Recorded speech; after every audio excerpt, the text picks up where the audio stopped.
Hello students, welcome to magnet brains Hindi. मेरा नाम है अवनीश त्रिपाठी। तो कक्षा 12 इतिहास का जो सबसे पहला इंपॉर्टेंट चैप्टर हमने देखा था ईंटें मनके एवं अस्थियां, इसका एक और इंपॉर्टेंट सेशन लेकर मैं आपके सामने उपस्थित हूं और वो सेशन है एमसीक्यूज यानी मल्टीपल चॉइस क्वेश्चंस का। जैसा कि हम हर चैप्टर के साथ करते हैं कि कुछ महत्वपूर्ण क्वेश्चंस को हम एमसीक्यू के थ्रू देखते हैं, जिससे कुछ इंपॉर्टेंट फैक्चुअल इंफॉर्मेशन हमेशा के लिए तैयार हो जाए और चैप्टर का एक ओवरव्यू या रिविजन भी हो जाए। तो इसी क्रम में आज मैं इस पहले चैप्टर का एमसीक्यू लेके आपके सामने उपस्थित हूं। एक खास जानकारी और है कि मैग्नेट ब्रेन्स हिंदी एक ऐसा प्लेटफॉर्म है जहां पर निःशुल्क हिंदी माध्यम में सभी स्टेट बोर्ड्स और सीबीएसई बोर्ड की पढ़ाई की जा रही है। विशेषकर के यूपी और बिहार बोर्ड के सभी सिलेबस को निःशुल्क कवर किया जा रहा है और भारत में आप कहीं से भी कोई पढ़ाई कर रहे हो किसी क्लास में, तो आप हिंदी माध्यम में निःशुल्क मैग्नेट ब्रेन्स हिंदी के साथ पढ़ाई कर सकते हैं। इसी महत्वपूर्ण इंफॉर्मेशन के साथ स्टार्ट करते हैं आज का ये इंपॉर्टेंट सेशन और देखते हैं कि क्या महत्वपूर्ण एमसीक्यूज हो सकते हैं। अब देखिए, आपको पता है कि इस चैप्टर को हमने सिंधु घाटी सभ्यता के हिसाब से देखा है, हड़प्पा सभ्यता भी इसे कहा जाता है। हालांकि चैप्टर का नाम अक्सर ईंटें मनके और अस्थियां देता है, तो ऐसा लगता है कि कई बार कंफ्यूजन भी हो रही है। हमने भी चर्चा की थी कि सिंधु घाटी सभ्यता इसलिए कहते हैं कि सिंधु घाटी और सिंधु नदी और उसके ट्रिब्यूटरीज के आसपास ये नदियां पाई गई, ये सभ्यताएं पाई गई। सबसे पहला शहर हड़प्पा ढूंढा गया, इसलिए इसे हड़प्पा सभ्यता भी कहा जाता है। इसी क्रम में कुछ सवाल है, जैसे सबसे पहला सवाल है कि हड़प्पा सभ्यता का पता सर्वप्रथम किस वर्ष चला? 1920, 1921, 1922, इनमें से कोई नहीं। अब देखिए, वैसे तो मैंने पहले भी आपसे इस बात की चर्चा की थी। सबसे पहला सवाल इसका 1921 इसका सही जवाब है। हमने पहले भी चर्चा की थी कि 1826 के आसपास चार्ल्स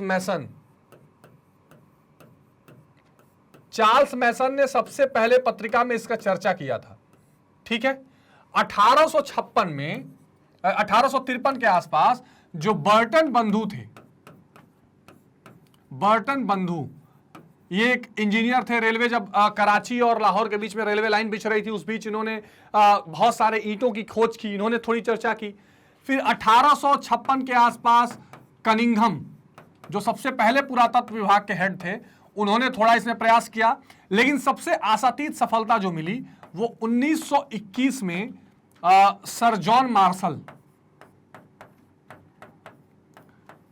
सर जॉन मार्शल जो कि भारतीय पुरातत्व विभाग के हेड थे उस समय, ठीक है, इनके नेतृत्व में खुदाई हुई और उसमें दो नाम महत्वपूर्ण जिसकी मैं चर्चा बार बार करता हूं, आगे सवाल भी है। दयाराम साहनी, इनको राय बहादुर भी कहा जाता है,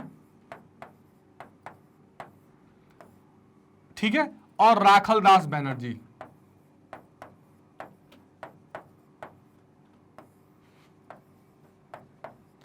ठीक है, इन दो लोगों ने हड़प्पा और मोहनजोदड़ो की खोज की थी सर जॉन मार्शल के नेतृत्व में। तो ये जो पूरी कहानी हुई है 1921 में हुई, इसलिए ऐसा माना जाता है कि विशेष रूप से इसका पता जो है वो 1921 ईस्वी में पता चला था हड़प्पा सभ्यता का, और सबसे पहला शहर ही हड़प्पा ढूंढा गया, इसलिए हड़प्पा सभ्यता का पता इसमें 1921 कहा जाता है। ठीक है, कई बार मैंने चर्चा की है, चैप्टर में डिटेल में की है, जरूर देख लीजिएगा। अगला सवाल है कि हड़प्पा सभ्यता का सबसे पहले पता किसने लगाया? तो मैक्स मुलर, रमेश चंद्र मजुमदार, राय बहादुर दयाराम साहनी या अर्नेस्ट मैके।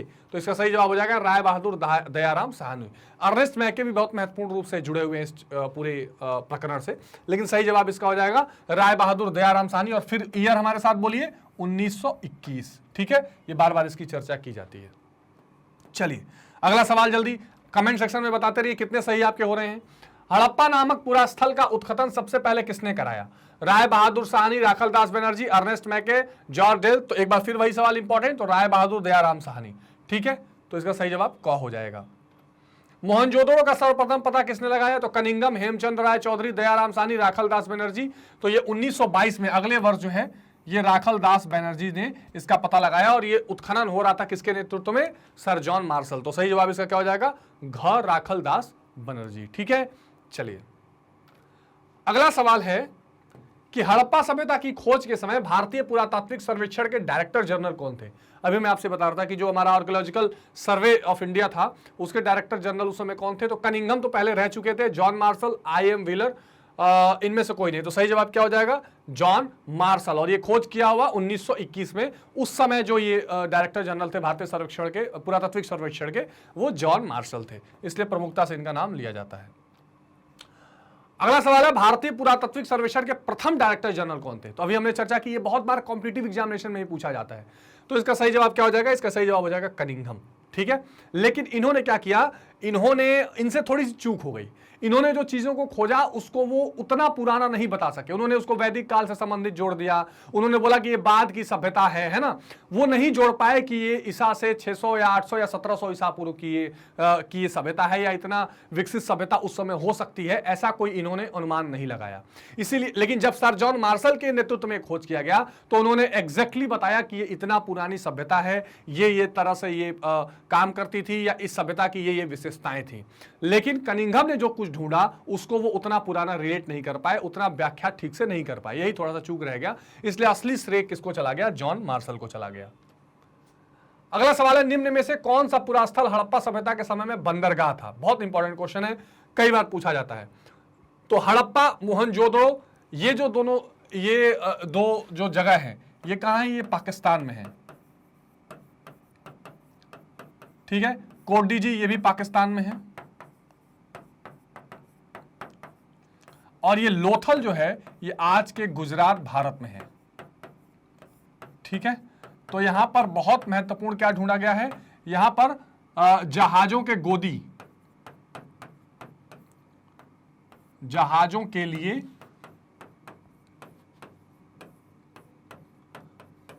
गोदी या कृत्रिम बंदरगाह जिसको आप कह सकते हैं, ठीक है। तो पूरी दुनिया में इतना पुराना कृत्रिम बंदरगाह और इतना सुनियोजित ढंग से बनाया हुआ कहीं नहीं प्राप्त होता है। तो सही जवाब इसका क्या हो जाएगा, लोथल हो जाएगा। लोथल में क्या है, हड़प्पा सभ्यता का बंदरगाह था। यहां से कुछ अनाज के भी अवशेष मिले हैं। गुजरात में एक और बहुत महत्वपूर्ण स्थान है सिंधु घाटी सभ्यता का, कौन सा? धौलावीरा। कौन सा? धौलावीरा। इसको भी आप ध्यान रखेंगे, सब कुछ डिटेल में कवर कराया गया है, चैप्टर आप जरूर देख लेंगे। तो धौलावीरा भी एक बहुत महत्वपूर्ण स्थान है, ठीक है। आगे देखते हैं, हड़प्पा सभ्यता का प्रसिद्ध विशाल स्नानागार कहां स्थित है? हड़प्पा में, मोहनजोदड़ो में, कालीबंगर में, लोथल में। तो सही जवाब क्या हो जाएगा, मोहनजोदड़ो में। देखिए स्नानागार जो है ये मोहनजोदड़ो में है। ये स्नानागार एक ऐसा कलाकृति होता था जो एक आयताकार कलाकृति थी, दोनों तरफ से इसमें सीढ़ियां उतरने के लिए थी, और ऐसा माना जाता था कि धार्मिक स्थलों पर इसमें स्नान करने के लिए इस्तेमाल किया जाता होगा। कई बार एक कंफ्यूजन होती है स्नानागार और अन्नागार। तो जो अन्नागार को ग्रेनरी बोलते थे, वो हड़प्पा और मोहनजोदड़ो दोनों से प्राप्त हुई है। अगर अन्नागार की बात किया जाए तो हड़प्पा और मोहनजोदड़ो दोनों से प्राप्त हुई है, लेकिन मोहनजोदड़ो में क्या है, स्नानागार प्राप्त हुआ है, जिसको ग्रेट बाथ भी कहते हैं। स्नानागार, या अंग्रेजी में इसको अक्सर आप सुनेंगे ग्रेट बाथ, ग्रेट बाथ, ठीक है। तो ये ध्यान रखेंगे। कालीबंगन में जुते हुए खेत मिले हैं, लोथल में बंदरगाह मिला है। तो ये इंपॉर्टेंट चीजें हैं, कहां से क्या प्राप्ति हुई इसकी बहुत चर्चा की जाती है, ठीक है। चलिए, हड़प्पा सभ्यता के लोग निम्नलिखित में से किस पशु से संभवतः अपरिचित थे? ध्यान रखिए, परिचित की तो बात हुई है, एक वहां से पशुपति सील मिला है जिसमें 12 सिंगा और कई तरह के ऐसे, इसके अलावा बैल के उसमें जो मुकुट है उस पर उस तरह का आकृति है। तो कई पशुओं की बात की गई है। तो गाय, वहां आपको पशुपालन और दूध की चर्चा तो हुई है।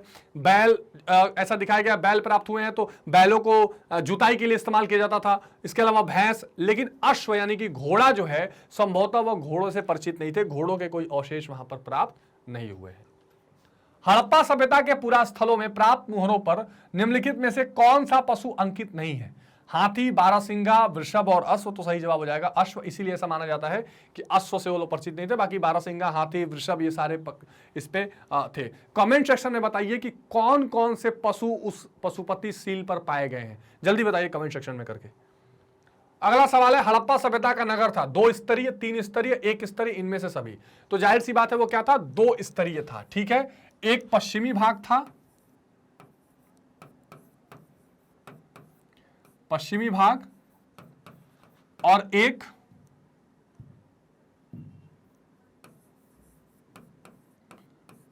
पूर्वी भाग था, ठीक है।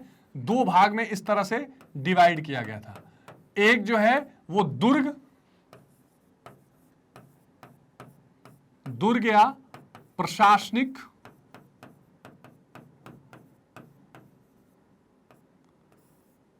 क्षेत्र था, और एक जो पूर्वी भाग था वो क्या था, वो रिहायशी इलाका था। क्या था? रिहायशी क्षेत्र। ठीक है, तो एक क्या था, दुर्ग या प्रशासनिक क्षेत्र था, एक क्या था, रिहायशी क्षेत्र था। तो ये बहुत महत्वपूर्ण, इस बात पर ध्यान रखिएगा, दो भागों में कुल मिलाकर ये डिवाइड किया गया था हड़प्पा सभ्यता का पूरा भाग। ठीक है, तो ये जो दुर्ग वाला इलाका था थोड़ा ऊंचा होता था और दीवार से चारों ओर से घेरा गया रहता था और संभवतः वहां पर प्रशासनिक लोग रहते होंगे और नीचे लोगों के रहने के लिए रिहायशी इलाके बने हुए थे। तो इसका सही जवाब क्या हो जाएगा, इसका सही जवाब हो जाएगा जो हड़प्पा सभ्यता का नगर था वो कितने स्तरीय था, तो पश्चिमी भाग और पूर्वी भाग में डिवाइडेड था। दुर्ग या प्रशासनिक क्षेत्र, रिहायशी क्षेत्र, ऐसे दो भागों में ये बटा हुआ था। चलिए आगे देखते हैं। भारतीय उपमहाद्वीप की पहली सभ्यता का विकास, जाहिर सी बात है पहली सभ्यता, इंडियन सब कॉन्टिनेंट में उस समय मेसोपोटामिया और बेबीलोन ये सब तो चल ही रहे थे, चीन की सभ्यता, लेकिन जो भारतीय उपमहाद्वीप के में सबसे पहले देखा गया वो सिंधु के मैदान में, और इसीलिए इसे सिंधु घाटी सभ्यता भी कहते हैं। पहला शहर हड़प्पा ढूंढा गया, इसलिए इसे हड़प्पा सभ्यता भी कहते हैं। ठीक है, तो ये इंडस वैली सिविलाइजेशन अंग्रेजी में इसका नाम दिया जाता है। ठीक है, चलिए, हड़प्पा की बस्तियों की खुदाई की किसने, sir John Marshall, sir William Jones, Mortimer Wheeler और ग। तो मार्टिमर विलर और सर जॉन मार्शल इन दोनों ने एक बारी बारी से की थी। ठीक है, तो ये क और ग दोनों सही हो जाएंगे।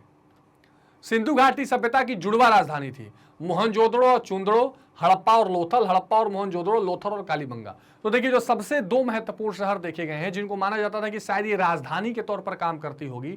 जैसे देखिए आपको ये पता है कि अगर आप पूरा देखना डॉट कनेक्ट करना चाहें तो जम्मू में अगर आप मांडा देखें, ठीक है, इसके अलावा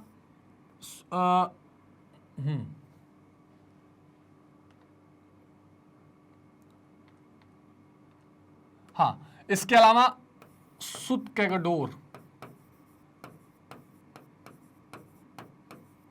ठीक है, कहां पर, पाकिस्तान के बलूचिस्तान में। ठीक है, इसके अलावा भारत के महाराष्ट्र नीचे आ जाइए, दाइमाबाद, ठीक है, दाइमाबाद, और उत्तर प्रदेश के मेरठ जिले में आ जाइए अलमगीरपुर, अलमगीरपुर। ठीक है, ये चार इसके क्या हैं, पूर्वी पश्चिमी छोर बताए गए हैं।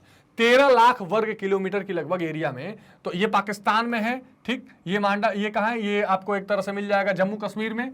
ठीक है, और इसके अलावा अलमगीरपुर उत्तर प्रदेश में जो हिंडा नदी किनारे, दाइमाबाद गोदावरी के जो ट्रिब्यूटरी उसके पास है, और सुतकेगडोर जो है दाश्क नदी के आसपास आपको मिल जाएगा। तो ये जो चारों शहर हैं ये पूरा एक्सटेंशन है सिंधु घाटी सभ्यता का, और इसमें जो हड़प्पा और मोहनजोदड़ो दो शहर हैं वो सबसे महत्वपूर्ण शहर माने जाते हैं। वो सबसे क्या माने जाते हैं, वो सबसे इंपॉर्टेंट दो महत्वपूर्ण माने जाते हैं शहर। तो इन्हीं को हम क्या बोलते हैं, सवाल जो हमारा था कौन सा, हाँ, तो सिंधु घाटी सभ्यता की जुड़वा राजधानी, तो हड़प्पा और मोहनजोदड़ो इसमें सबसे इंपॉर्टेंट दो शहर हैं। ठीक है, तो मांडा, सुतकेगडोर, अलमगीरपुर और दाइमाबाद।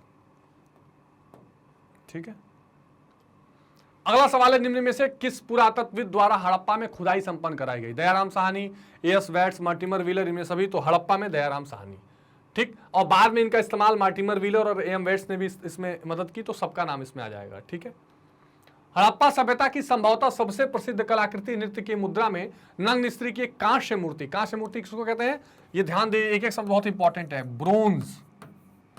ठीक है, अब आपको मैं एक बता दूं कि जो हड़प्पा सभ्यता या सिंधु सभ्यता है उसको कांस्य युग भी कहा जाता है, कांस्य युग। क्यों, क्योंकि इस समय ब्रोंज की या कांस्य की बहुत सारी चीजें बनाई गई, और कांस्य बनाया कैसे जाता था, कॉपर एवं टिन, इसके एलॉय से क्या बनाया जाता था, कांसा बनाया जाता था। और ये कॉपर और टिन का इस्तेमाल करके कांसा बनाया गया, और इतना ज्यादा कांसे का इस्तेमाल होता था इसलिए इसे ब्रोंज एज या कांसे का एज भी कहा जाता था। तो ये जो एक नग्न स्त्री या नर्तकी की मृत्यु यहां पर प्राप्त हुई है मूर्ति, ये बहुत ही बढ़िया मूर्ति और अच्छी कलाकृति की मूर्ति है। इसको अंग्रेजी में अक्सर डांसिंग गर्ल भी कहते हैं, इस मूर्ति का नाम डांसिंग, ठीक है, गर्ल। तो ये मूर्ति कहां से प्राप्त हुई है, ये मूर्ति प्राप्त हुई है मोहनजोदड़ो से। तो यही क्वेश्चन पूछा गया कि आखिर ये मूर्ति प्राप्त कहां से हुई है, तो ये मूर्ति प्राप्त हुई है मोहनजोदड़ो से। तो अच्छा सवाल है, इंपॉर्टेंट है बहुत, ये जरूरी है। इसके अलावा मोहनजोदड़ो से और क्या प्राप्त हुई है, तो मोहनजोदड़ो से पुजारी की मूर्ति भी प्राप्त हुई है, पुजारी की मूर्ति। ठीक है, इसके अलावा वहां से स्नानागार, ठीक है, और नर्तकी, ये सारी महत्वपूर्ण यहां से चीजें प्राप्त हुई हैं। तो सही जवाब इसका मोहनजोदड़ो हो जाएगा। चलिए अगला सवाल है, निम्न में से किस स्थल में कारखाने के पाए जाने से मनकों को बनाने की प्रक्रिया स्पष्ट हो जाती है? तो यहां पर कारखाने प्राप्त हुए हैं और मनके जैसे माला जैसे होते हैं, इसमें सेल खड़ी, क्वार्ट्ज, बहुत सारे पत्थरों का इस्तेमाल किया जाता था। ठीक है, तो कौन सी वो जगह है जहां पाई गई है? तो वो पाई गई है चुंदड़ो में। ठीक है, चुंदड़ो जो है बहुत महत्वपूर्ण जगह है, तो ये यहां पर देखा गया है। ठीक है, हड़प्पा की बस्तियों से 2000 से अधिक नहरें पाई गई। ये किस चीज से बनी होती थी? तो ये बनी होती थी सेल खड़ी की। ये सेल खड़ी बहुत महत्वपूर्ण है, ध्यान रखिएगा। और ये जो लोहा है, एक चीज ध्यान रखिए, लोहे से अपरिचित, ये शब्द याद रखिएगा। जो सिंधु घाटी सभ्यता के लोग थे वो लोहे से बिल्कुल अपरिचित थे। ठीक है, एक तो जानवरों में घोड़ा और धातुओं में लोहा, इससे बहुत अपरिचित थे, इससे कोई जानकारी इनकी नहीं थी, बाकी चीजों था। तो इसका सही जवाब क्या हो जाएगा? सही जवाब हो जाएगा सेल खड़ी। चलिए आगे देखते हैं, निम्न में से किस स्थल में खांचेदार खेत के प्रमाण मिले हैं? तो खांचेदार खेत के प्रमाण कालीबंगा मिले हैं, जुते हुए जो खेत हैं। ठीक है, तो इससे पता लगता है कि वो लोग कृषि करते थे और कृषि के लिए हल का इस्तेमाल करते थे। कृषि प्रौद्योगिकी में अगर बात आएगी तो वो लोग, और हल के खिलौने भी प्राप्त हुए हैं। ठीक है, तो इससे पता चलता है कि इनकी जो प्रौद्योगिकी थी, जो खेती की थी, बहुत अच्छी थी और शायद बैलों का इस्तेमाल करके वो हल खेतों को जोतते थे और जोत के वहां से अनाज इकट्ठा या कृषि जो है उत्पादित करते थे। हड़प्पा वासियों द्वारा कच्चे फसलें थी, कौन कौन सी फसलें थी? गेहूं, जौ और तिल, यव, मूंगफली और चावल, गेहूं, चावल और गन्ना, गेहूं, कपास और गन्ना। तो सही जवाब क्या हो जाएगा? गेहूं, जौ और तिल। ठीक है, इसमें आप चाहें तो चना भी जोड़ सकते हैं, वो चने की भी उत्पादन करते थे। ठीक है, तो गेहूं, जौ, तिल, चना, इन चीजों का वो क्या करते थे? फसलों का, कच्चे फसलों का वो उत्पादन करते थे। हड़प्पा सभ्यता में पाई गई मुहरें आमतौर पर किस प्रकार की होती थी? त्रिभुजाकार, गोलाकार, चौकोर या सभी? तो सही जवाब चौकोर हो जाएगा। ज्यादातर चौकोर वहां पर मुहरें मिली हैं और जो पशुपति मुहर सबसे फेमस है, जिस पर पशुपति की मूर्ति है, वो भी चौकोर है, टूटी हुई प्राप्त हुई है। तो चौकोर मुहरें यहां पर ज्यादा देखने को प्राप्त हुई हैं। ठीक है, त्रिभुजाकार तो बिल्कुल नहीं। हड़प्पा निवासी किस चीज की पूजा करते थे? मातृदेव की, वृक्ष आत्माओं की, पौराणिक की। तो क्या सही जवाब? सब सही जवाब हो जाएगा। तो सही जवाब हो जाएगा इसका सही जवाब हो जाएगा मातृदेवी की। ठीक है, अब देखिए, वृक्ष आत्माओं की पूजा नहीं होती थी। हाँ, जो आप कह सकते हैं कि प्राकृतिक संसाधन थे उनकी पूजा की जाती थी, जैसे कि वृक्ष की आत्मा मान की पूजा की जाती थी।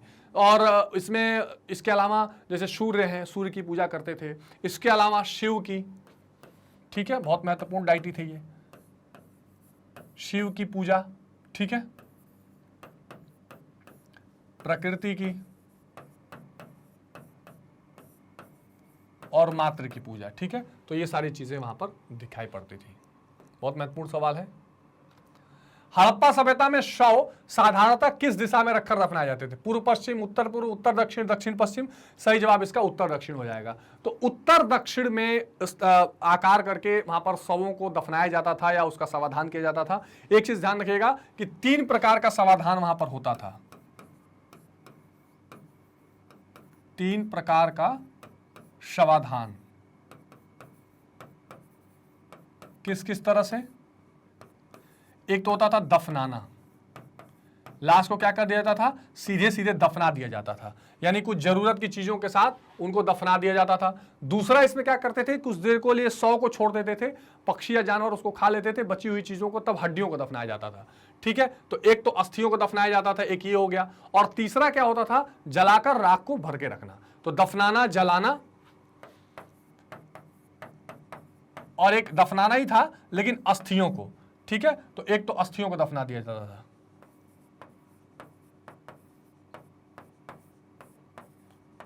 अस्थि दफनाना।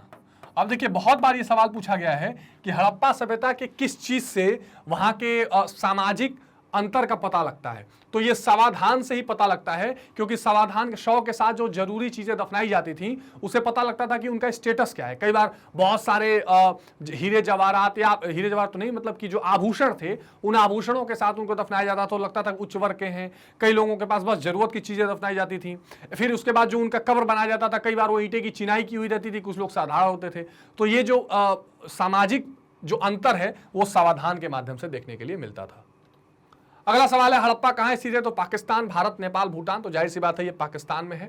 ठीक है, इसके बाद अगला सवाल है, हड़प्पा टीले का उल्लेख 1826 में किसने किया? तो सबसे पहले चार्ल्स मैसन ने किया। मैंने अभी आपको चर्चा की, उन्होंने अपनी पत्रिका में लिखा था। तो 2-3 नाम बहुत इंपॉर्टेंट हैं, एक तो चार्ल्स मैसन, दूसरा ब्रटन बंधु जो थे, ठीक, उसके बाद कनिंघम और सर जॉन मार्शल, फिर दयाराम साहनी और राखालदास बनर्जी। फिर इसको लिख देता हूं, देखिए एक तो चार्ल्स मैसन है, चार्ल्स मैसन के बाद बर्टन या ब्रटन कुछ भी कह सकते हैं, बर्टन बंधु, ठीक है, ठीक है। उसके बाद आप इसको कनिंघम कह सकते हैं, ठीक है, और उसके बाद सर जॉन मार्शल। तो ये इंपॉर्टेंट कुछ नाम हैं जिसको आपने विशेष रूप से ध्यान रखने हैं। तो ये हमारे कुछ महत्वपूर्ण एमसीक्यूज थे जिसके थ्रू हमने क्या किया, इस चैप्टर का एक क्विक रिवीजन करने का प्रयास किया। इससे संबंधित सारे महत्वपूर्ण सवाल, इससे संबंधित सारे महत्वपूर्ण टॉपिक्स को मैंने ऑलरेडी चर्चा आपसे की हुई है। प्लेलिस्ट में जाके आप चैप्टर को और छोटे छोटे टॉपिक्स को जरूर देख लेंगे और कमेंट सेक्शन में बताइएगा कि कितने सवाल ऐसे हैं जो आपके यहाँ पर सही हुए हैं, ठीक है। एक और खास जानकारी स्टूडेंट्स मैं आपको बताना चाहता हूं कि मैग्नेट ब्रेन्स की अपनी वेबसाइट है magnetbrains.com। जैसे आप कई बार पढ़ाई करते हैं और डिस्ट्रैक्ट हो जाते हैं, यूट्यूब पर कुछ और देखने लगते हैं, तो इसके लिए कि आप एक जगह क्रमबद्ध तरीके से चीजों को पढ़ ले बिना डिस्ट्रैक्ट हुए। तो magnetbrains.com पर जब आप आएंगे तो सीबीएसई 7 to 12 मान लीजिए हिंदी मीडियम आपने सेलेक्ट किया और क्लास 12 सेलेक्ट किया, तो फिर मेरे साथ आप राजनीति विज्ञान, अर्थशास्त्र, भूगोल, इन चीज़ों की पढ़ाई, इसके अलावा इतिहास, सारी सब्जेक्ट्स की पढ़ाई डिटेल में कर सकते हैं। जैसे ही आप क्लिक करेंगे आपको एक एक करके सारे चैप्टर्स यहाँ मिल जाएंगे और क्या क्या मिल जाएगा, सीबीएसई पर बेस्ड पूरा सिलेबस मिल जाएगा, उसका ओवरव्यू, हर टॉपिक का एक topic wise videos, complete chapter revision, MCQs, NCERT solutions, ये सारी चीज़ें आपको यहाँ पर डिटेल में मिल जाएंगी। और सबसे खास बात यह है कि ये सारी की सारी चीज़ें आप जैसे ही क्लिक करेंगे लेसन आपका शुरू हो जाएगा और ये बिल्कुल निःशुल्क आपको प्रोवाइड की जा रही है, यानी इसके लिए आपको कोई भी पेड सब्सक्रिप्शन नहीं लेना है। केवल आप लाइक, शेयर और सब्सक्राइब करते रहिए और हम आप तक इस तरह के महत्वपूर्ण वीडियोस लेकर आते रहेंगे। तो मिलते हैं स्टूडेंट्स अगली वीडियो में, तब तक अपना बहुत ध्यान रखिए। Take care, bye bye.